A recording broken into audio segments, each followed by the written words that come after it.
Jalen Green's closest NBA comparison is Michael Jordan. Especially from an athleticism standpoint, they move almost identical. Very similar athleticism, and Jalen's probably the first person that I've said is very similar to Michael Jordan on an athleticism standpoint, because I think Jordan is the most athletic of all time when you consider the dunking ability, the change of direction, the agility, the speed, the deceleration, right? That's what really matters for athleticism. I don't care about just how high you jump. That's one small factor in the overall picture. Jalen Green is very similar. Let me show you why. So let's watch this little top 10. We're starting at play number 8. So there's my guy Devin right there.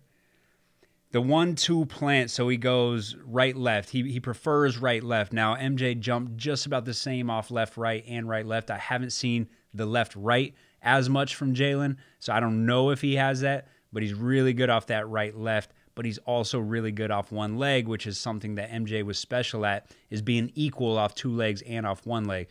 So there he's going off left leg, and he's jumping just as high as his dominant right-left plant. Crowd's hyped. I'm hyped. It's so special when a player can do this in traffic. I'm so tired of just the media being obsessed with, look what they did on a fast break. I really don't care. What you just did was you drove by a player, you gathered in stride, and you threw down. That's stuff that actually translates to more points and more wins. Athleticism within context of the game. And that's where Jordan is the GOAT. Athleticism within context. He's not a warm-up dunker. He's not a fast break dunker. He's going to drive the lane. He's going to somehow gather himself. Even if he's on balance, he's going to gather himself and get up. And that's what I see in Jalen Green, is he has that in-game athleticism. Ooh, but he also got the fast break athleticism. I mean, between the legs dunk in games. What's crazy is, like, when Jordan was playing, he was jumping high enough to do this. In between the leg dunks weren't a thing. It just wasn't a thing until, like, J.R. Ryder and then Kobe in the dunk contest. And then it just became a thing, and people are like, oh, that's something you can do with your body. You could jump and put it between the legs. And then now it's, 2021, and this is probably 2019. Kids are doing it in games, high school kids. That's how crazy the evolution of dunking really is. Who knows where we're going to be in like 5 years, 10 years. That might be like the standard. You go through the lane and throw in between the leg dunks. I don't know. It's getting crazy. 10s, yeah, I agree. That's a 10. That's actually a nice Euro step. Give me a lob. Let me get off 1. Scream at the crowd. All right, I want to see some... Oh, yeah. Another fast break. Let me go between again. But I want to see more in the lane. Actually, you guys taught me on my last video how to go frame by frame. I didn't know how to go frame by frame. Let's look at the mechanics. Beautiful. Look at the block leg. Look at this steep block leg. Very similar jump mechanics to Michael Jordan.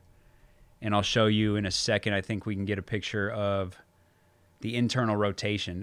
They both have very similar frames. When you have a very similar hip structure, their hip structure is typically biased towards having really good internal rotation. Michael Jordan had exceptional internal rotation, which is one reason why he can get so low. But also with jumping, you'll notice that, like, Jordan a lot of times would plant the plant foot here, so the right foot would go down, left foot would go down here.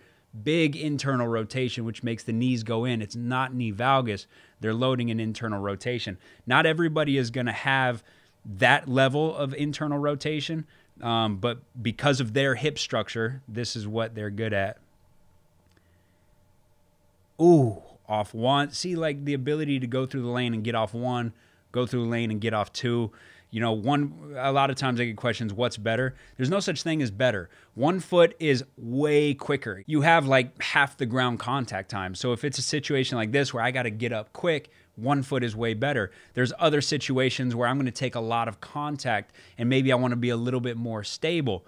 2 foot is going to be better in that situation. Fast breaks, typically if I got somebody coming behind me, 1 foot is going to be better. If I'm trying to go catch a body directly over somebody, 2 foot might be your better option. There are no rules to which one you use. We just want to have both, and we want them to be relatively equal. Oh, so this is the one I was looking for. Ooh, so we can really see the internal rotation here. Let me get a frame by frame. So it's a blow by. I mean, just the ability to get low, get by people, use his agility and change of direction. It's Michael Jordan-esque. Okay, so this is what I mean. Like, look at where he's pointing that right leg, and then look at where he's pointing that left leg. The toes are going like this. We're in that internal rotation. He's got that relatively stiff block foot. He's got a deep knee bend in his plant foot. He's getting a lot of power from that right leg, but he's getting that good stiff contact with that block leg to pop him straight up. Ooh, it's beautiful. It's beautiful. Bodies.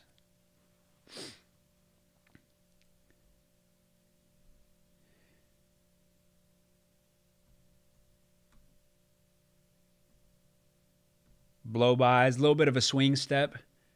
Get off one, off the swing step. So, like, this is what I look at with athleticism. This is athleticism that translates. I'm tired of the I jump high from a perfect straight line run or from a perfect curve run. Can you come in and bring the ball over the help side defender, timed with the swing step, and then let me get into my 1-2, pop off one, and throw it down? That's the athleticism that separated Jordan, and that's why Jordan is the best dunker of all time.